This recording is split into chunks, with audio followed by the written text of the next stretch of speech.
দেখবেন তাদেরকে সালাম দিবেন না, সামাজিক ভাবে বয়কট করবেন। এরা সমাজের নিকৃষ্ট জীব, বেহায়া, নির্লজ্জ। এই কারণে বহু গরিব মানুষ, মেয়ে বড় হয়েছে 4-5টা, 25-30 বছর বয়স হয়ে গেছে, বিয়ে দিতে পারে না যৌতুকের কারণে, ফলে জেনাবে বিচার বাড়ে, ঠিক কিনা কর? এই সামাজিক রোগ থেকে সমাজকে রক্ষা করতে হবে। স্ত্রী আর স্বামীর সমান অধিকার। রাসূল পাক সাল্লাল্লাহু আলাইহি ওয়াসাল্লাম অধিকার কারে বলে দেখাই দিয়েছেন। এত বড় বিশ্ব নবী স্ত্রীর হক আদায় করতে ভুলে যান।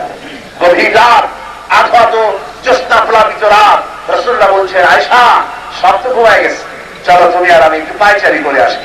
পায়চারি করতে গিয়ে হুজুর বললেন, উঠছে দূরে একটা দেখা যায় কিছু, চলো আমরা দৌড় দেই, দেখি কে আগে পৌঁছে। দৌড়াইয়া হযরত আয়েশা আগে উঠে গেলেন, হুজুর পরে এলেন। হযরত আয়েশা খুব আনন্দিত হলেন, বললেন, দেখলে আপনি কিন্তু আমার সাথে দৌড়ে পারলেন না। এর বেশ কিছু কাল পরে আর একদিন দৌড় প্রতিযোগিতা হলো। হযরত আয়েশা বলেন, সেদিন আমি আমার স্বাস্থ্য একটু মুটিয়ে গেছি, আমার শরীরটি স্থূল ভারী হয়ে গেছে, আমি দৌড়ে পারলাম না। হুজুর দৌড়ে আগে চলে গেলেন। আমি হাঁপাতে হাঁপাতে হুজুরের কাছে যখন পৌঁছে গেছি, হুজুর আমার দিকে তাকিয়ে বললেন, আয়েশা ওই সেই দিনের জবাব আজকে দিয়ে দিলাম। সুবহানাল্লাহ। স্বামী স্ত্রীর মহব্বতের দাম্পত্য জীবনের এই দৃশ্য কতখানি উপভোগ্য। স্বামী স্ত্রীর যদি মহব্বত থাকে, বাড়িতে ফ্রিজ নাই, বাড়িতে এসি নাই, বাড়ির মধ্যে ফোন নাই, বাড়িতে আধুনিক সুখ সৌন্দর্যের বিলাসিতার কোন উপকরণ নাই, কিন্তু স্বামী স্ত্রীর মহব্বত আছে, এই বাড়িটা বেহেশতের টুকরা। বিশ্বাস করবেন? বিশ্বাস করবেন? বাড়িতে এসি আছে, টিভি আছে, বাড়ির মধ্যে ফ্রিজ আছে, সব আছে, কিন্তু স্বামী আর স্ত্রী সাপ আর বেজি, তার গুমরা। একজনের কয় 100, আর একজনের কয় 343। একজনে শুনছে মাতবা গ্রামে, আরেকজন এসে কয় যে মাতবার সাল, আপনি তো বিচার ফয়সালা করেন, আপনার বউ তো গোসল করতে গিয়ে গাঙ্গে পড়ছে। দৌড় দিছে তাড়াতাড়ি। কোন জায়গা দিয়ে পড়ছে? কয় এই জায়গা দিয়ে। তখন জোয়ারের পানি যাচ্ছিল এদিকে, মাতবার সব দৌড় দিছে উল্টা। লোকেরা কয়, আপনি মাথা খারাপ নাকি? জোয়ারের পানিতে পড়ে বউ ভাসে গেছে, এদিকে আপনি উল্টা যান কে? মাতবার সব কয়, দেখো এটা আমার ইন্টারনাল অ্যাফেয়ার্স, এটা তোমরা বুঝবা না। এই মহিলা চিরকাল আবার উল্টা চলছে। আমি যদি বলেছি 3, সে কয় রাত 1টা। আমি বলেছি 200, সে কয় 673। সারা জীবন আমার উল্টা চলছে। আজ যে পানিতে পড়ে জোয়ারে গেছে, বিশ্বাস করি না, উল্টা নিয়ে গেছে। এই রকমের এক শ্রেণীর মহিলা আছে, আর স্বামী স্ত্রী আছে, তাদের মধ্যে ভালোবাসা নাই, মহব্বত নাই, বাড়িটা জাহান্নামের মতো। অনেক টাকার মালিক হতে পারেন, বাড়িটা কিসের মতো? ওই যে গরিব মানুষ, ধনী মানুষ, বহু টাকার মালিক, বউ ঠোঁট রঞ্জিত করেছে লিপস্টিক দিয়ে, ফুটালি কি কয়, ভ্যানিটি ব্যাগ হাতে নিয়েছে, ভালো করে শাড়ি পরে ড্রাইভারের সাথে কোথায় চলে যাচ্ছে। স্বামী বাইরে থেকে কাজ করে আসতেছে, বাড়ির দাসীদের চাকরানীদের রান্না করা খাবার খাচ্ছে। কিসমতে হয় না বউ কাছে বসে তারে খাওয়াবে, তারে আদর করবে, যত্ন করবে, মহব্বত করবে, আর একটু নিয়ে খান এরকম বলবে, এগুলি কিসমতে নাই। বউ গেল ক্লাবে, কত জায়গায় যাবে তার ঠিক নাই, স্বামীও যেমন বউ সেমন, কারোর সাথে কোনো মহব্বত নাই, ভালোবাসা নাই। এ বাড়িটা জাহান্নামের মতো। আর 2.5 মণের বস্তা মেরেছে সারাদিন, কুলি স্টিমারে বোঝা উঠেছে, সারাদিন আনতে কষ্ট করে কয়েকটা টাকা পেয়েছে। ওই টাকা দিয়া খেসারির চাল কিনছে, মুসুরির চাল কেনার পয়সা নাই। আটা কিনেছে, সেই আটা দিয়ে রুটি তৈরি হয়েছে, আর ওই ডাল পাক হয়েছে। স্বামী বসে বসে খাচ্ছে, স্ত্রী ছিন্ন বসন, সেই ছিন্ন শাড়ি পরে পাশে বসে, পাখা নাই ঘরে, কাপড়ের আঁচল দিয়ে বাতাস করছে, ঘাম মুছে দিতেছে, আর যত্ন করে খাওয়াচ্ছে। এত কষ্ট করেছে, আর একটু নেন, আর একটু খান।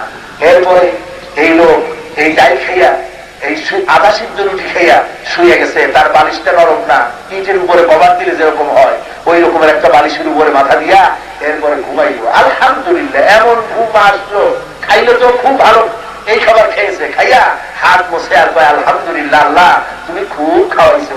এই বলে শুয়ে গেল। ঘুম আসলো, এমন ঘুম, নাকের গর্জনে ট্রাকের ডিগ্রি দিয়েছে। আর ওই বড় লোক জনগণের খাওয়া খায়, পাঙ্গাসের পেটি, খাসির চর্বি, জন্মের খাওয়া খায়। তারপরে জিজ্ঞেস করা হয়, সাহেব খাইলেন কেমন? শুক্রিয়া। এরপরে ঘুমাইতে যায়, সিলেক্সিন খায়, ভেলিয়াম খায়, মগালন খায়, কত ওষুধ খায়, ঘুম আসে না। জোর এত কষ্ট করে আসে, দেখে যে পাখি ঘুমাই নেয়। ঘরের মধ্যে। স্বামী স্ত্রী মহব্বত আল্লাহর এক নিয়ামত। আপনার এই চোখ দিয়ে বড় নারীর দিকে যদি তাকান, খারাপ দৃষ্টিতে জিনার গুনাহ হবে, পরের নারীর গায়ে হাত দিলে জিনার গুনাহ হয়ে যাবে। কিন্তু মহব্বতের ভরে, প্রেম ভরে নিজের স্ত্রীর দিকে ভালোবাসার নজরে যদি তাকানো হয়, আর নিজের স্ত্রীর প্রেমের সাথে ভালোবাসার সাথে নিজের স্ত্রীর হাত যদি ধারণ করে, কিতাবের মধ্যে লেখা রয়েছে স্বামী স্ত্রী উভয় সগীরা গুনাহ আল্লাহ রাব্বুল আলামিন মাফ করে দেন। স্বামী স্ত্রীর অধিকার ইসলাম প্রতিষ্ঠিত করেছে, সমান অধিকার স্বামী আর স্ত্রী, কিন্তু তারপরেও স্বামীর মর্যাদা এক ধাপ বেশি। মর্যাদা কার বেশি? অধিকার সমান, কিন্তু মর্যাদা স্বামীর বেশি। আর রিজাল আওয়াবুনা আলান নিসা, মহিলাদের উপরে পুরুষদেরকে আল্লাহ বলেন আমি নিজে প্রাধান্য দিয়েছি।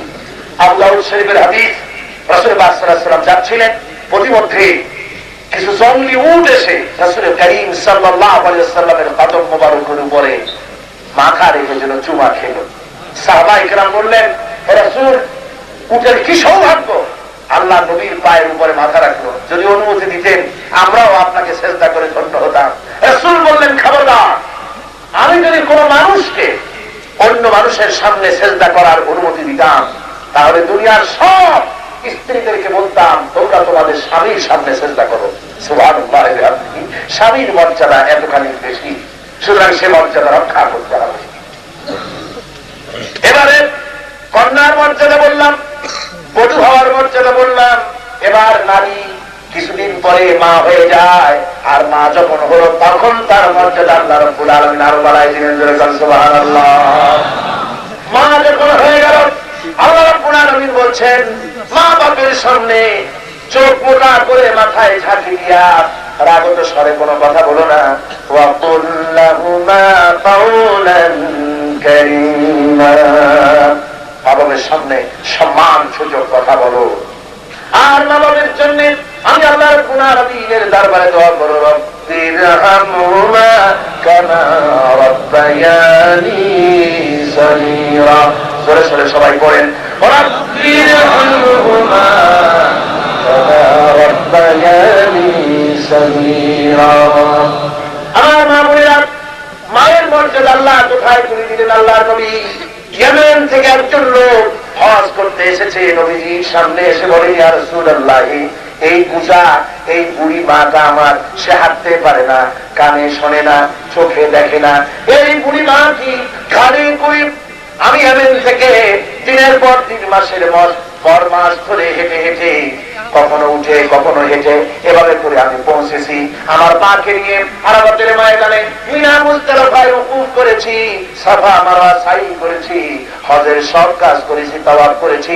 হে রাসূল, মায়ের হক কি আমি আদায় করতে পেরেছি? আল্লাহ নবী বলেন, না, মায়ের হক আদায় হয় নাই। সন্তান যদি নিজের বুকের চামড়া দিয়া মায়ের পায়ের জুতা তৈরি করে দেয়, এক ফোঁটা দুধের হক আদায় হবে না। সুবহানাল্লাহ। মায়ের মর্যাদা আল্লাহ বাড়িয়ে দিয়েছেন, রাসূল বাড়িয়ে দিয়েছেন। আমার মা বোনেরা, আপনারা যখন মা হয়ে যান তখন মর্যাদা কোথায় চলে যায়? পুরুষের পায়ের তলায়। যারা পুরুষ, পুরুষের পায়ের নিচে জুতা, আর নারীর পায়ের নিচে আল্লাহ পাক জান্নাত রেখেছেন। জোরে বলেন সুবহানাল্লাহ। পুরুষের পায়ের নিচে কি? জুতা, আর মেয়ে লোকের পায়ের নিচে বেহেশত। আল জান্নাতু তাহতা আকদামি উম্মাহাত, মায়ের পায়ের তলায় আল্লাহর জান্নাত। কোথায় মর্যাদা আল্লাহ আপনাকে বানিয়ে দিয়েছেন? প্রগতিবাদীরা, তথাকথিত প্রগতিবাদী, যারা হলো আসলে দুর্গতিবাদী, ওরাই নিজেদের দাবি করে প্রগতিবাদী। ওরা আপনাদেরকে রাস্তায় বের করতে চায় বেপর্দা করে, আর ইসলাম বলে পর্দা করো, পর্দা করলে সম্মান বাঁচবে। আপনারা বলেন, এসিড নিক্ষেপের যত ঘটনা ঘটেছে নারীর মুখে বাংলাদেশে, তার মধ্যে এরকম কি আপনারা শুনতে পেয়েছেন যে বোরকা পরা মেয়েদের মুখে এসিড পড়েছে? এরকম একটা খবর শুনেছেন? শুনেছেন কখনো? শোনেন নাই। তার কারণ বোরকা পরাটা আল্লাহর হুকুম, চাদর পরা কার হুকুম? ও মহিলা আল্লাহর হুকুম পালন করেছে। আল্লাহ তার ইজ্জত, তার আবরু, তার শরীর সবটা হেফাজতের দায়িত্ব গ্রহণ করেছেন। আমার ভাইয়েরা, সুতরাং মা বোনদেরকে। সুতরাং মায়ের মর্যাদা বেশি, নারী হিসাবে, কন্যা হিসাবে, বধূ হিসাবে, মাতা হিসাবে আপনার মর্যাদা সব ক্ষেত্রে বেশি। আপনার দরজা থাকতে হবে, আপনার বয়স প্রাপ্ত হবে, কলেজে যাবে, হাই স্কুলে যাবে। আল্লাহ এই কোরআন শরীফে বলেছেন এমন একটা চাদর পরো যে চাদর পরে মাথা, গলা, বুকটা একদম থেকে যায়, এরকম একটা চাদর পরো। আমাদের মেয়েরা এসব চাদর কিছু পরে, কিন্তু সেই চাদরটা মামলার মতো গলায় দেখা যাচ্ছে, অথবা গামছার মতো কাঁধে উল্টে দুলাই যাচ্ছে, এরকম নয়। এমন একটু পুরু চাদর পরো যাতে তোমার শরীরের সৌন্দর্য পর পুরুষের সামনে দৃশ্যমান না হয়। এটাই হলো আল্লাহর নির্দেশ। এই নির্দেশ ফলো করে আল্লাহর রহমত আপনাদের উপরে আসবে। মা বোনদের জন্য আমার সর্বশেষ কথা, পুরুষের চাইতে মহিলাদের জান্নাতে যাওয়ার পথ আল্লাহ রাব্বুল আলামিন বেশি সহজ করেছেন। জোরে বলেন সুবহানাল্লাহ। সবচাইতে সহজ নারীদের বেহেশতে যাওয়া। আল্লাহ রাসূল বলেছেন 4টি কাজ যদি নারী করতে পারে তাহলে কিয়ামতের দিন জান্নাতে চলে যাবে। আল মারআতু ইযা সাল্লাত খামসাহা ওয়া সামাত শাহরাহা, নারী যখন 5 ওয়াক্ত নামাজ শরীয়ত সঙ্গতভাবে আদায় করবে, রমজান মোবারকের রোজা রাখবে, স্বামীর আনুগত্য করবে, সতীত্বের হেফাজত করবে, 4টে কাজ করে কাজ। মামুনেরা আবার শুনুন, রাসূলুল্লাহ বলছেন নারীরা যদি 5 ওয়াক্ত নামাজ আর রমজানের রোজা সঠিকভাবে আদায় করে, সতীত্বের হেফাজত করে, স্বামীর আনুগত্য করে, এরকম 4টি কাজ, তারপরে ইত্যাদি বিপুল সংগ্রাম, এইসব নাম শুরু হয়েছে। বলেন ঠিক কিনা? আর মেয়ে হলে আবার ওই রকমের বাংলায় এ ধরনের নাম শুরু হয়েছে। বাংলা নাম রাখবেন না, নাম রাখবেন আরবি। আলেমদের কাছে জিজ্ঞাসা করে নাম রাখবেন। আবার অনেকে আরবি নাম রাখতে গিয়ে আন্দাজ একটা রেখে দেয়, যার কোনো অর্থ হয়। আলেমদের কাছে জিজ্ঞেস করে নাম রাখবেন। একজনের দিনাজপুরে ওদিকে গিয়ে শুনলাম একজন তার মেয়ের নাম রাখছে তুকাজ্জেবান বেগম। তুকাজ্জেবান বেগম। তাই বললাম ভাই তুকাজ্জেবান কি? কয় যে কোরআন শরীফে দেখলাম এই নামটা আল্লাহর এত প্রিয় যে 33 জায়গায় আল্লাহ এই নামটা বলেছেন সূরা আর রহমানে। তা আমি খুশি হয়ে মেয়ের নাম রাখছি তুকাজ্জেবান। দেখেন অবস্থাটা, অর্থ না জানলে যা হয়। কুয়েতের এয়ারপোর্টে একবার দারুণ হাসাহাসি হচ্ছে কাস্টম পুলিশদের। কি নিয়ে হলো? পাসপোর্টে লেখা পাসপোর্টধারীর নাম জামাল মিয়া আর পিতার নাম তরিক মিয়া। তারা হাসতেছে, লোকেরা জিজ্ঞেস করলো ব্যাপার। তো বলে যে ব্যাপার হলো এই, জামাল মিয়া মানে জামাল মানে উট, মিয়া মানে 100। এই লোকটার নাম 100 উট, আর বাপের নাম তরিক মিয়া। তরিক মানে রাস্তা, মিয়া মানে 100। 100 রাস্তার ছেলে 100 উট। কিন্তু যে নাম রাখছে সে তো আরবি নাম রাখা, অর্থ জানে না। এই জন্য নামটা ওলামাদের কাছে এসে জিজ্ঞাসা করে তারপরে আলেমদের কাছ থেকে কত ভালো ভালো নাম আছে, পয়গম্বরদের নাম, সাহাবায়ে কেরামদের নাম, এইসব নামের সাথে মিল করে নাম রাখবেন। নামের একটা তাসির হবে। আর রাসূলুল্লাহ বলেছেন ভালো নাম রাখো, সুন্দর নাম রাখো, যেহেতু কিয়ামতের দিন বাপের নাম নিয়ে ছেলেকে ডাকা হবে। তো জিবরাইল কিভাবে এইভাবে ডাকবে, ও বল্টু মিয়া, বল্টু মিয়া তুমি কোথায়? নামগুলি ভালো নাম রাখো। প্রথম কাজ ভালো নাম রাখো। 2 নম্বরের কাজ হচ্ছে সংসারে স্বামী, স্ত্রী আর ছেলে পেলে নিয়ে পারিবারিক বৈঠক করবেন। কি করবেন বলেন সবাই? কি করবেন? পারিবারিক বৈঠক করবেন। প্রত্যেকের বাড়িতে মাসে একবার অথবা 2 বার, একবার অথবা 2 বার স্বামী, স্ত্রী, ছেলে মেয়ে সব এক জায়গায় বসবেন। বসে বলবেন বউ তুমি বলো দোয়া কুনুতটা পড়ো, আমিও পড়ি, তুমি শোনো, তোমারটা পড়ো আমি শুনি। এই কিতাবের সাথে মিলাই দেখি ছোটবেলায় মুখস্থ করছি ওটা ঠিক আছে, কলেমাও ঠিক নাই। লা ইলাহা ইল্লাল্লাহ বলে অনেকে, ইল্লাল্লাহ বলতে পারে না, নবীর নাম জানে না, তার পয়গম্বর হুজুর সাল্লাল্লাহু আলাইহি ওয়াসাল্লাম কত বছরের নবুয়ত পেয়েছিলেন তার বিশদটি অনেকে জানে না। এক জায়গায় বসে নামাজে ফরজ কয়টা, ওয়াজিব কয়টা, তাআদিলে আরকান কাকে বলা হয়, এই সমস্ত জিনিস পরস্পরে কিতাব থেকে, বই দেখে দেখে আলোচনা করে জীবনকে পরিশুদ্ধ করার চেষ্টা করবে। 1 ঘন্টা এভাবে খাটান, পারিবারিক বৈঠক করে।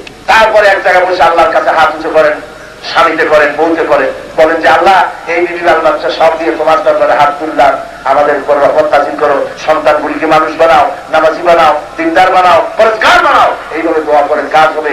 হুজুরের কাছ থেকে পানি পড়া নিয়ে ছেলে ভালো করতে পারবেন না।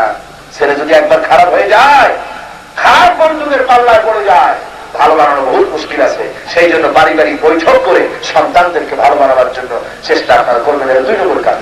3 নম্বরের কাজ হচ্ছে মহিলারা অন্য মহিলাদেরকে দাওয়াত দিয়ে দিয়ে এ ধরনের বড় বড় সমাবেশ করবেন। মেয়েদের জন্য ঈদের জামাত নাজায়েজ নয়, মেয়েদের জন্য জুমার নামাজ নাজায়েজ নয়, তাদের জন্য ব্যবস্থা হওয়া উচিত। বাইতুল মোকাররমে আলহামদুলিল্লাহ শুরু হয়েছে, বাইতুল মোকাররমে হয়েছে, মগবাজারে হয়েছে, বিভিন্ন জায়গায়, ঢাকায়, বিভিন্ন শহরে। আর আহলে হাদিসের ভাইরা তো বহুত আগে থেকে এটা শুরু করেছে। হুজুর সাল্লাল্লাহু আলাইহি ওয়াসাল্লাম মহিলাদেরকে নামাজের জামাতে আসতে, ঈদের জামাতে আসতে নিষেধ করেন নাই।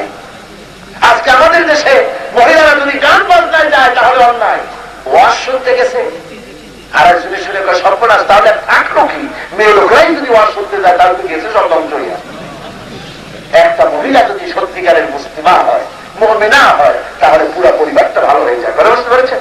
মসজিদে মসজিদে মেয়েদের জন্য জামাতের ব্যবস্থা করে পর্দা সহকারে আলাদা ভাবে তাদের নামাজের বন্দোবস্ত হওয়া উচিত। শুরু হয়েছে দেশে, আরো হওয়া উচিত। এটা না হলে পরে বামপন্থীরা, ইসলাম বিরোধীরা মহিলাদেরকে ব্যবহার করতেছে, যেহেতু তারা ইসলাম জানে না। পুরুষেরা প্রত্যেক সপ্তাহে সপ্তাহে মসজিদে শোনে, ওয়াজে শোনে, ওরসে শোনে, তাফসীর মাহফিলে শোনে, ইসালে সবই গিয়ে শোনে, কিন্তু মহিলাদের শোনার ব্যবস্থা নাই। ঠিক কিনা? এই জন্য মহিলাদের এই ব্যবস্থাগুলি করতে হবে। আমি বন্ধুদের খেদমতে আরজ করি, যে কথাগুলি আপনাদের খেদমতে আরজ করলাম, আল্লাহর দেওয়া এই বিধানকে বাংলাদেশের বুকে আমরা যেন প্রতিষ্ঠিত করতে পারি। আল্লাহ যেন তৌফিক আমাদের জোরে করেন, আমিন। একটু জোরে জোরে জিকির করেন, লা ইলাহা ইল্লাল্লাহ, লা ইলাহা ইল্লাল্লাহ। আরো জোরে করেন,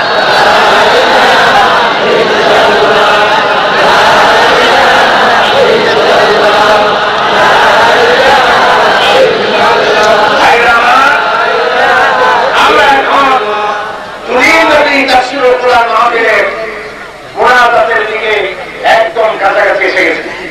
মোনাজাতের আরো বড় বসা, এবার দাঁড়ানো ভাইরা বসে, যারা দাঁড়াইছেন মাঝখানে একটু দাঁড়াইছিলেন, বসে বসে বসে, কেউ দাঁড়িয়ে থাকবেন না, সবাই বসে। মুসলমান দাঁড়িয়ে থাকেন না, বসুন। মুসলমান মৃত্যুর জন্য প্রহার গুনছে। ভারতের লাখ লাখ মুসলমানেরা গৃহহারা, বাড়ি নাই, ঘর নাই, সব পোড়ায় জ্বালায় শেষ করে দিয়েছে। ওই সব মুসলমানের জন্য দোয়া করবেন না? দোয়া করবেন না? কাশ্মীরিদের জন্য দোয়া করবেন না? দোয়ার জন্য সবাই বসে পড়বে। এই মাহফিলের আয়োজন করেছে আল ফারুক সোসাইটি। সেখানে সেখানে খ্রিস্টানরা এই শয়তানি করতেছে, সেবার নামে তারা তাদের ধর্ম প্রচার করছে এবং গরিবদেরকে খ্রিস্টান বানাতেছে। এই অবস্থা চলতে থাকলে বাংলাদেশে খ্রিস্টান প্রাধান্য হয়তো কোন এক সময় হয়ে যেতে পারে। সবাই বলেন নাউজুবিল্লাহ। তার জন্য কোনদিন না হয়, জোরে কোন আমিন। এই জন্য এতিমদের জন্য এতিমখানা প্রয়োজন, স্কুল প্রয়োজন, মাদ্রাসা প্রয়োজন, তারপর চিকিৎসালয় প্রয়োজন। ওরা যেসব কাজ করে বক্তৃতা করে তার বিরোধিতা করা যাবে না, বিকল্প ব্যবস্থা করতে হবে। সেই বিকল্প ব্যবস্থা করার জন্য এই আল ফারুক সোসাইটি যেসব পরিকল্পনা করেছে, এই পরিকল্পনার সাথে আপনারা কি একমত? কারা কারা একমত দেখি তো? আলহামদুলিল্লাহ, হাত নামান, সবাই একমত হয়েছে। এখন একমত হলেই তো হবে না, এতগুলি কাজ, মাদ্রাসা, তারপর চিকিৎসালয়, স্কুল, এতিমখানা, এই সবগুলিকে চালু করার জন্য বিপুল পরিমাণ অর্থের প্রয়োজন। আপনারা যদি সবাই মিলে সাহায্য করেন তো এই বিরাট কাজ সম্পাদিত হতে পারবে। আলহামদুলিল্লাহ। আমি যদি আপনাদের কাছ থেকে 5টা মিনিট 7টা মিনিট সময় নেই, আপনারা কি দিবেন আমাকে? আলহামদুলিল্লাহ। আমি জানি আপনারা আমাকে মহব্বত করেন, ভালোবাসেন। আপনারা 5-7 মিনিট সময় আমি চেয়ে নিলাম মোনাজাতের আগে, দাঁড়াবেনও না, হাঁটবেনও না। এই বিশাল কর্মকাণ্ড চালাবার জন্য আল ফারুক সোসাইটিকে আর্থিকভাবে সহযোগিতা করার জন্য আমি আপনাদেরকে অনুরোধ করছি, সকলে একটু পকেটে হাত দেন, সকলে একটু পকেটে হাত দেন। আর কর্মীরা ভেতরে চলে যান। কর্মী আছে না? কর্মীরা আছে কিনা? কেউ হাঁটবেন না, কেউ নড়বেন না, কেউ চলে যাবেন না। এত বড় মোনাজাত ক্রিয়া কেউ যাবেন না, সকলে দেন। হাঁটলে কিন্তু অন্যদের দিতে অসুবিধা হবে। সবাই পকেটে একটু হাত দেন। আল্লাহ বাড়ি যাওয়া, রিক্সা ভাড়া যায় কিনা, নৌকা ভাড়া কিনা, বাকি টাকাটা আল্লাহ রাস্তায় সাহায্য করুন। আল ফারুক সোসাইটিকে সাহায্য করেন। আমি কিন্তু দেখতে পাচ্ছি খামোখা কারা হাঁটেন, খামোখা কারা দাঁড়ান, আমি দেখতে পাচ্ছি। খবরদার খামোখা হাঁটবেন না, দেয়ালি করবেন না। আপনাদের মধ্যে যাওয়ার বরকত হবে না।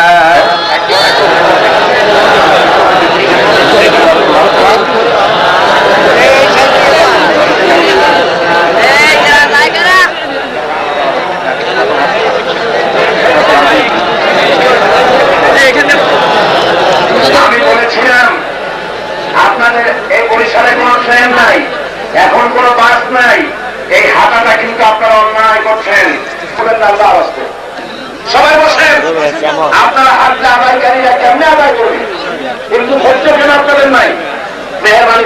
আছেন আদায় করতে দেন, আর যাদের আদায় করা হয়ে গেছে চাদরগুলো নিয়ে আসেন মঞ্চের দিকে।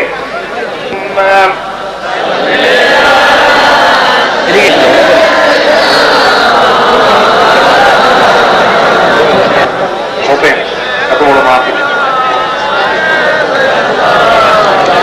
আমার বন্ধুগণ, এই মাহফিলে কিছু প্রশ্ন চাওয়া হয়েছিল, দিয়েছেন। এই সব প্রশ্নের জবাব হাতে বা বেরিয়ে যাওয়া কোন অন্যায় কাজ নয়। আমাদের ঘর সংসার স্বামী সন্তান মুরব্বী সবকিছু ত্যাগ করিয়া দিনের দেওয়া খরচ কিনা? নিশ্চয়ই নয়। সাধারণ ছাড়া কোন জিনিস দেওয়া যাবে কিনা? স্বামীর কাছ থেকে পারমিশন নিয়ে দিবেন যে আল্লাহর হস্তে ফকির মিসকিন যা আছে আমি তাদেরকে আল্লাহর হস্তে দান সৎকার করবো, তো স্বামী নিশ্চয়ই পারমিশন দিবেন।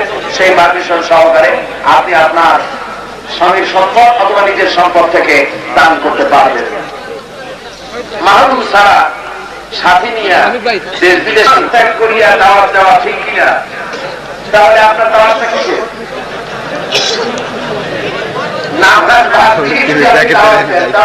তালিমের সময় আমাদের অর্থ আসিয়া এবং শেষ হয়ে যায়, তবুও তালিম শেষ করে না। আগে নাকি আমাদের আগে দাওয়াত এসেছে, এগুলো মিথ্যে কথা। নামাজের অর্থ আসলে ঠিক সময় মতো নামাজ আদায় করা। বরিশাল জেলা বর্তমানে পিরোজপুর জেলা, এই জেলায় জন্মস্থান। আপনার সন্তান কয়টি এবং তারা বর্তমানে কোন পর্যায়ে আছেন? আমার সন্তান আছে, সন্তানকে তারা এগুলেন, তখন পুলিশ টিয়ার গ্যাস কারণে গ্যাস মেরে তখন এই ঘটনাটা দুর্ঘটনা ঘটেছিল। এটা আমার ওয়াদার কারণে ঘটে নাই, আপনারা ভালো করে বুঝেন। সর্বনায় পীর সাহেব বলেন জামাত ইসলামী একটি ইসলামী দল নয়, তবে কেন আপনি এই দল করেন এর উত্তর বিস্তারিত ভাবে জানতে চাই। সর্বনায় পীর সাহেব যদি বলেন যে জামাত ইসলামী ইসলামী দল নয়, আমি শুনি নাই ওনার কাছে এরকম কথা আমি শুনি নাই। আমরা একসঙ্গে ইত্তেহাদুল উম্মাহর কাজ করেছি। সর্বনায় পীর সাহেব আমি একসঙ্গে প্রায় 2-3 বছর বিভিন্ন জায়গায় সফর করেছি, ইত্তেহাদুল উম্মাহর কাজ বাজ আমরা করেছি। জামাত ইসলামী ইসলামী দল নয় এমন কথা আমি তার মুখে কোনদিন শুনি নাই, বরং তার আব্বা মরহুম বাংলার কত আল্লামা হযরত মাওলানা সৈয়দ ইসহাক সাহেব রাহমাতুল্লাহ আলাইহি, আল্লাহ তাকে জান্নাতুল ফেরদাউস নসিব করুন, সবাই বলুন আমিন। তিনি জামাত ইসলামের সপক্ষে তিনি ভোট দেওয়ার জন্য জনগণকে বলেছেন। মাওলানা বেলায়েত হোসেন তার জামাই, মাওলানা অধ্যাপক হেলালুদ্দিন সাহেব জামাত ইসলামের নমিনি, এই 2 জন ক্যান্ডিডেট ছিলেন। এই 2 জন ক্যান্ডিডেটের পক্ষে তিনি তার মুরিদদেরকে ভোট দেওয়ার জন্য বলেছেন। লিফটের ছেপে চরমনায় হযরত মরহুম পীর সাহেব কেবলা বলেছেন আমি জামাত ইসলামকে সমর্থন দিচ্ছি, আমার সমস্ত ভক্ত অনুরক্ত জামাত ইসলামকে ভোট দাও। আমার আজও মনে আছে 70-এর নির্বাচনে মাওলানা আব্দুর রহিম সাহেব রাহমাতুল্লাহ আলাইহি তাকে চরমনায় মরহুম পীর সাহেব কেবলা নিজের ব্যবহার করা লঞ্চটা দিয়েছিলেন। সেই লঞ্চে আমিও সফর করেছি যে জামাত ইসলামের ইলেকশনে লঞ্চ দিয়ে তিনি খেদমতের জন্য সুযোগ করে দিয়েছিলেন। তিনি জামাত ইসলামীকে পছন্দ করতেন এবং জামাত ইসলামের সপক্ষে ভোট দেওয়ার জন্য তিনি বলেছেন। বর্তমান পীর সাহেব তিনি জামাত ইসলামী ইসলামী দল নয় এমন কথা কোথায় বলেছেন আমার জানা নেই। মাওলানা মওদুদীকে আলেম সমাজ কেন কাফের ফতোয়া দিয়েছেন? আলেম সমাজ বলবেন না, বলুন কতিপয় আলেম কাফের বলতে পারে, তো কুফরি ফতোয়া মুখ আছে যখন বলে ফেলতে পারে।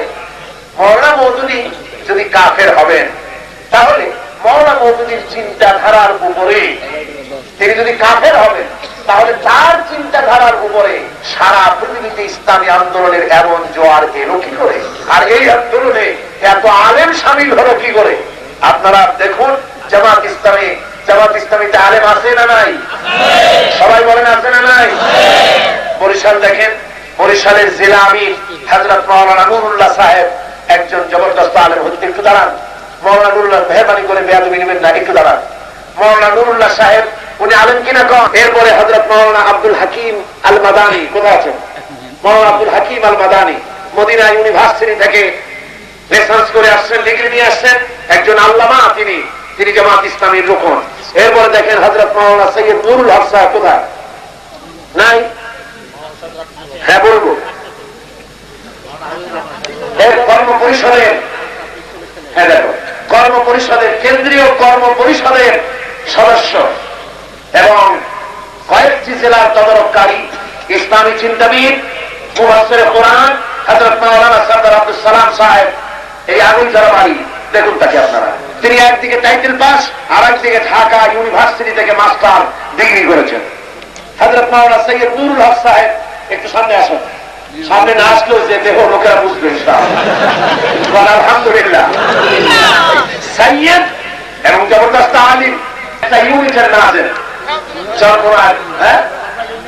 চরমোনা ইউনিয়নের নাজের, চরমোনায় মরহুম আমার ছেলে সেখানে পড়াশোনা করতো। মাওলানা সৈয়দ কামালউদ্দিন জাহরিকে ইউনিভার্সিটির শিক্ষকরা তার হাত ধরে ক্লাসে নিয়ে গিয়ে বলেছেন ছেলেদেরকে, ছাত্ররা এভাবে করে হযরত মাওলানা আবুল কাসেম মোহাম্মদ সিফাতুল্লাহ কায়দা হজের মৌসুমে ট্রাক ভরে ভরে মানুষকে বিতরণ করা হয়। আজকে সুদের বিরুদ্ধে অনেকে ওয়াজ করেন, কিন্তু সুদ মুক্ত ব্যাংকিং এর পরিকল্পনা এই পৃথিবীতে মাওলানা আবুল আলা মওদুদী রাহমাতুল্লাহ আলাইহি প্রথম পেশ করেছেন, এবং সেই ব্যাংক আজকে সারা পৃথিবীতে ছড়ায় গেছে। আলহামদুলিল্লাহ।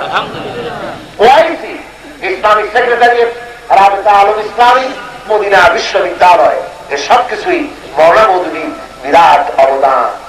তার সাথে আপনি চক্কর লাগাবেন যারা নাকি তাবিজের কিতাব ৬ষ্ঠ খণ্ড, তাবিজের কিতাব ৪৯তম খণ্ড, ছোট্ট ছোট্ট বই, তাতে আবার লেখা থাকে সর্বসত্য গ্রন্থকার কর্তৃক সংরক্ষিত।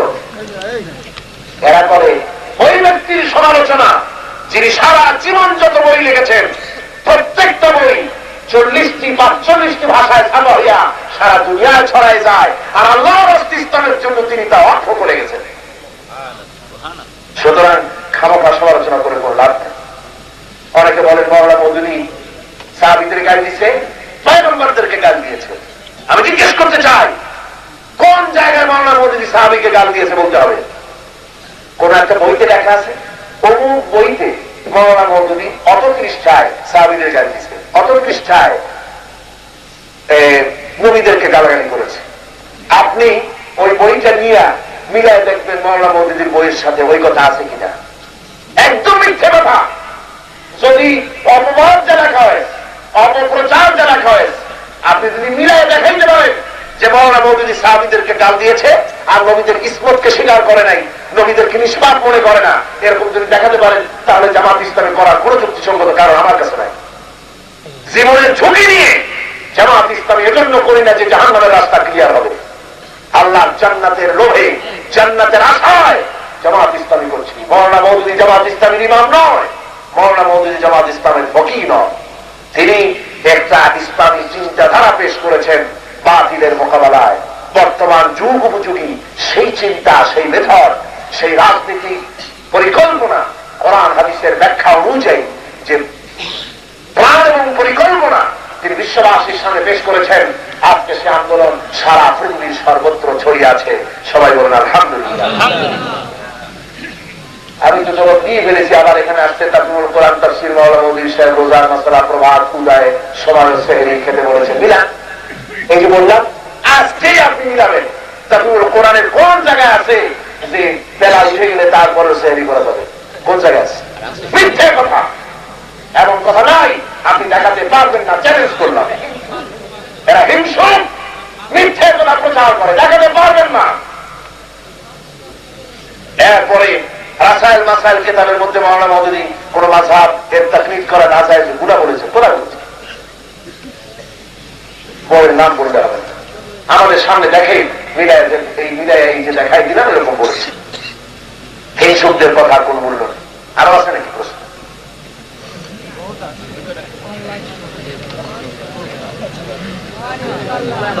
বাদ দিয়ে দেন।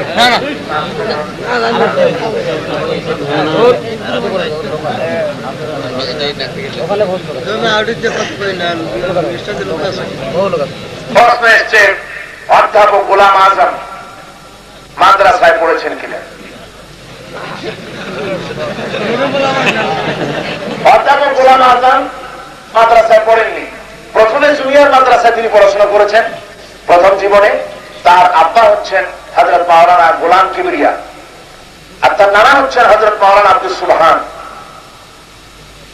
তার বাড়ি হচ্ছে, তার বাপের বাড়ি, দাদার বাড়ি কুমিল্লার নবীনগরে। বীরগাঁওতে তার বাড়ি। আর অধ্যাপক গোলাম আজমের জন্মস্থান ঢাকায়। নিজস্ব বাপের জমিতে তিনি বাস করেন, বাপের বাড়িতেই বাস করেন, একটা টিনের ঘর মাত্র, সেখানে তিনি থাকেন। প্রাথমিক জীবনে মাদ্রাসা পড়েছেন, তারপরে তিনি ব্যাচেলর ডিগ্রি পর্যন্ত গ্রাজুয়েশন করেছেন আরবিতে। আরবি ছিল তার, এই আরবিতে গ্রাজুয়েশন করেছেন। তারপরে রাষ্ট্রবিজ্ঞানে মাস্টার্স করেছেন। অধ্যাপক গোলাম আজম আরবিতে যথেষ্ট দখল রাখেন। কোরআনে কারীমের দাস যখন তিনি পেশ করেন, তিনি মাদ্রাসায় পড়েন নাই, কিন্তু আলহামদুলিল্লাহ তার দাস শুনলে মনে হয় তিনি আলেমদের বাপ হওয়ার যোগ্যতা রাখেন। তার দাসে হাদিস, তার দাসে কোরআন, তার তাকওয়া, তার পরহেজগারি, তার তাহাজ্জুদ গুজার, তার নফল রোজা রাখা, তার তাকওয়া দেখলে পরে আপনাকে অবাক হয়ে যেতে হবে। আল্লাহ পাকের এক প্রিয় বান্দা তিনি। আমি কাছে থেকে দেখেছি, দীর্ঘদিন দেখেছি। কোরআনে কারীমের তাফসীর যখন তিনি বর্ণনা করেন, হাদিস বর্ণনা করেন, ওলামাদের সামনে ওলামারা আশ্চর্য হয়ে যায়, এত সুন্দর করে তিনি কিভাবে বলেন। আল্লাহ পাক তাকে তৌফিক দিয়েছে। আগেই বলেছি, গোলাম আজম মূল টার্গেট নয়, মূল টার্গেট হচ্ছে ইসলাম। ইসলামকে নির্মূল করে দেওয়ার জন্যই তারা এই প্রচেষ্টা চালাচ্ছে। আর ইংরেজি শিক্ষিত করছে। যাই দেখেন না কিরকম দেখা যায় তারে, আরবি জানে কিনা, কোরআন জানে কিনা, ফিকহ জানে কিনা, হাদিস জানে কিনা, জিজ্ঞেস করে দেখুন। যদি তিনি ইংরেজি শিক্ষিত হয়ে ফাসিকানা জিন্দেগি যাপন করবে, তাহলে আলিমরা জামাত ইসলামীতে থাকতো না। ঠিক কিনা কন? জামাত ইসলামী করেন এরকম আলেম কে কে আছেন? হাত তুলুন তো মাহফিলে। আলেম, শুধু আলেম, অন্য কেউ হাত তুললেন না আন্দাজে। আলেম যারা তারা হাত উঁচু করুন, জামাত ইসলামী করেন। দেখেন আলহামদুলিল্লাহ, হাত নামান। যদি এইখানে হয়, এই লোকগুলির মধ্যে এতগুলি আলেম হয়, তাহলে সারা দেশ বিচার করেন কত আলেম এখানে আছে। 2/3 ওলামা। জেলা আমিরদের মধ্যে 2/3 ওলামা। ওলামাদের প্রাধান্য এখানে সবচেয়ে বেশি। কোন আলহামদুলিল্লাহ। আরো বহুত প্রশ্ন, এই জবাব দিয়ে শেষ করে দেয়। অনেক কথার জবাব তো আমার বক্তব্যের মধ্যে এসেই গেছে, ঠিক কিনা? এসেই গেছে। আমরা এখন মোনাজাত করবো, মোনাজাতের পর আযান হবে, 5 জামাত এশার নামাজ পড়ে আপনারা যাবেন। আপনারা সবাই তওবা করেন। আউযু বিল্লাহি মিনাশ শাইতানির রাজীম। বিসমিল্লাহির রহমানির রহিম। আল্লাহ ওয়ালা কুওয়াতা ইল্লা বিল্লাহি আলিল আযীম। আয় আল্লাহ তাআলা, আমি আর জীবনে কখনো শরীয়তের ওজর ছাড়া ফরজ নামাজ, ফরজ রোজা ছেড়ে দেব না। ইয়া আল্লাহ, এই মুহূর্ত থেকে মদ, জুয়া, মিথ্যা, সুদ, ঘুষ, জেনা, সব রকমের গুনাহে কবিরা থেকে তোমার কাছে ক্ষমা চাই, মাফ চাই। তওবা ইয়া রাব্বি, তওবা ইয়া আল্লাহ। লা ইলাহা ইল্লাল্লাহু মুহাম্মাদুর রাসূলুল্লাহ। এক্ষুনি মোনাজাত করুন। فاغفر لنا وترحمنا لنكونن من الخاسرين. ربنا لا تزغ قلوبنا بعد إذ هديتنا وهب لنا من لدنك رحمة إنك أنت الوهاب. ربنا العالمين, হাজার মুসলমান নরনারী 2 দিন ব্যাপী কোরআনে কারীমের আলোচনা শুনে তোমার দরবারে হাত তুলেছি। আয় আল্লাহ, তুমি মেহেরবানি করে আলোচনার সওয়াব করো। হুজুর নূর সাল্লাল্লাহু আলাইহি ওয়াসাল্লামের রূহ মুবারকে পৌঁছে দাও। রব্বুল আলামিন, तमाम পৃথিবীর মাঝে যে যত মুমিন আছে তাদের আরওয়াহ সওয়াব পৌঁছে দাও। আল্লাহ রব্বুল আলামিন, আমাদের বাবা আপনাদের দুনিয়া থেকে বিদায় হয়ে গেল, কবরে যদি আযাব থাকে, আল্লাহ আমাদের বাবাদের কবরগুলিকে জান্নাতের টুকরা বানিয়ে দাও। রব্বির হামহুমা কামা রাব্বায়ানি সগীরা। হে আল্লাহ রব্বুল আলামিন, দুনিয়ায় বসনিয়ার মুসলমানদের উপরে কাফেররা মার দিয়েছে। 40,000 মহিলাকে তারা ধর্ষণ করেছে, লক্ষাধিক মুসলমানদেরকে তারা জবাহ করেছে। হে আল্লাহ, বসনিয়ার মুসলমানদেরকে আজার দেখার মতো কেউ নাই। হে আল্লাহ রব্বুল আলামিন, বসনিয়ার মুসলমানদেরকে তুমি হেফাজত করো। কাশ্মীরে আল্লাহ তাদের তুমি হামি ও নাসির হয়ে যাও। ভারতের কাশ্মীরের নির্যাতিত মুসলমানদের উপরে তোমার রহমত নাযিল করো আল্লাহ। ভারতের কাফের সরকার ভারতের মুশরিক সরকার যেমন করে আমাদের মসজিদ বাবরি মসজিদকে ভেঙ্গে টুকরা টুকরা করে দিল, আল্লাহ তুমি দয়া করে মেহেরবানি করে তোমার জব্বার এবং কাহার নামের বদৌলতে গোটা ভারতকে খান খান করে দাও, টুকরা টুকরা করে দাও। ভারতের অস্তিত্বকে ইতিহাসের পাতা থেকে চিরদিনের জন্য মুছে ফেলে দাও আল্লাহ। ফিরআউন নমরুদ সাদ্দাতকে যেমন করে তুমি ধ্বংস করেছো আল্লাহ, নরপশুর সরকারকেও আল্লাহ তুমি দয়া করে ধ্বংস করে দাও। আয় আল্লাহ তোমার আসমানের গজব আসমানের লানত নাযিল করো বর্তমান ভারতের সরকারের উপরে আল্লাহ। আয় আল্লাহ তুমি দয়া করে মেহেরবানি করে ভারতের বুকে আবার মুসলমানের রাজত্ব কায়েম করে দাও। ভারতীয় সমস্ত মুসলমানদের তুমি হেফাজতের দায়িত্ব নিজ হাতে নিয়ে নাও। আয় আল্লাহ রব্বুল আলামিন বাংলাদেশের উপরে তোমার খাস রহমত নাযিল করো, কলেজীদেরকে সন্ত্রাস বন্ধ করে দাও আল্লাহ। আয় আল্লাহ আয় আল্লাহ সন্ত্রাসীদের হাতকে তুমি শিথিল করে দাও, তাদের হাতকে স্তব্ধ করে দাও। আয় আল্লাহ তাদের হেদায়েত করে দাও, যদি তারা হেদায়েত না হয় তোমার ইলমে যদি জানা থাকে তারা হেদায়েত হবে না। আয় আল্লাহ তাহলে অতীতের বাতিলকে ইসলামের দুশমনদেরকে যেভাবে ধ্বংস করেছো কলেজ বৃত্তি শান্তি তুমি দয়া করে দান করো আল্লাহ। এখানে যারা সিভিল ওয়ার করতে চায়, এখানে যারা ইসলামী আন্দোলনের আস্তানাকে উড়াই দিতে চায়, বাইতুল মুকাররমকে যারা শয়তানের আখড়া বলে, আল্লাহ এ বিচার তুমি আদালতে পেশ করো আল্লাহ। এদের হেদায়েত মুসলমান নামের কলঙ্ক, এদের হেদায়েত হেদায়েত যদি না হয় নমরুদকে যেভাবে জুতা পেটা করে তুমি শেষ করেছো, আল্লাহ এদেরকেও বাংলার জমিন থেকে নিশ্চিন্ন করে দাও। মালিক তুমি, তোমার হাবিবের সাফায়, তোমার হাবিবের এই পৃথিবীর দ্বিতীয় বৃহত্তম মুসলিম দেশ, 11.5 কোটি তাওহীদি জনতা এখানে তোমার নাম নেয়, লক্ষ লক্ষ মসজিদ, হাজার হাজার মাদ্রাসা। হে আল্লাহ তুমি এই দেশটাকে ভারতের গোলাম বানায়ো না আল্লাহ, এই দেশটাকে শুধু তোমার গোলাম বানায়, হায়াতে তাইয়্যিবা দাও, তাকে তুমি সেহাতে কয়ে দিয়া সব আলেম ওলামা পীর দরবেশকে এক হওয়ার তৌফিক দিয়ে দাও, সকলকে এক হওয়ার তৌফিক দিয়ে দাও। আমি এখন আপনাদের জন্য কয়েকটা সেকেন্ড ছাড়লাম, এত বড় মাহফিল তো আল্লাহর দরবারে কবুল হবে।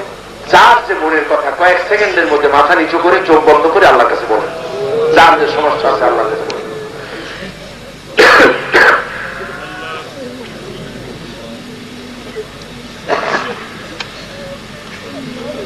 রব্বুল আলামিন তোমার বান্দারা যে যা চায় মনে মনে তুমি দয়া করে মেহেরবানি করে প্রত্যেকের ঝুলি তোমার রহমত দিয়ে মালামাল করে দাও।